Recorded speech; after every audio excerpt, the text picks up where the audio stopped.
কিয়ামতের দিন আল্লাহ তাআলা সেই সব মা বাবাকে নূরের মুকুট পরাবেন যাদের সন্তান কোরআনের হাফিজ। আলোয় ভরে যাবে তাদের মুখমণ্ডল, ঝলমল করবে তাদের চেহারা। আল্লাহ তাআলা এক অনন্য সম্মান দান করবেন তাদের সেই বাবা মাকে যারা দুনিয়ায় সন্তানের কোরআন হিফজের জন্য অক্লান্ত পরিশ্রম ও ত্যাগ স্বীকার করেছেন। একজন কোরআনের হাফেজ পুরো পরিবারের জন্য রহমত ও বরকতের দরজা খুলে দেন, কারণ তিনি আল্লাহর বাণীর ধারক। তার মুখে প্রতিদিন উচ্চারিত হয় আল্লাহর কালাম।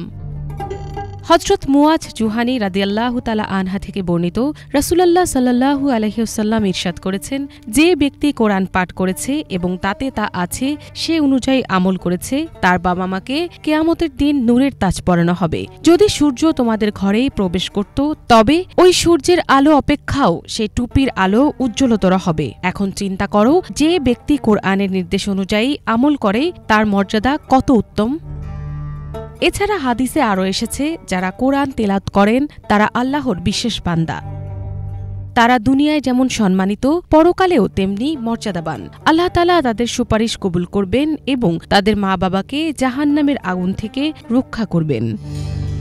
তিরমিজি শরীফের অপর এক হাদিসে রাসূলুল্লাহ সাল্লাল্লাহু আলাইহি ওয়াসাল্লাম বলেন, যে ব্যক্তি কোরআনের পাঠ করে এবং তা মুখস্থ করে, অতঃপর কোরআন যা হালাল করেছে তা হালাল মনে করে এবং যা হারাম করেছে তা হারাম মনে করে, তাহলে আল্লাহ তাআলা তাকে জান্নাতে প্রবেশ করাবেন এবং তার পরিবারের এমন 10 জনের জন্য সুপারিশ কবুল করা হবে যাদের জন্য জাহান্নাম অবধারিত ছিল।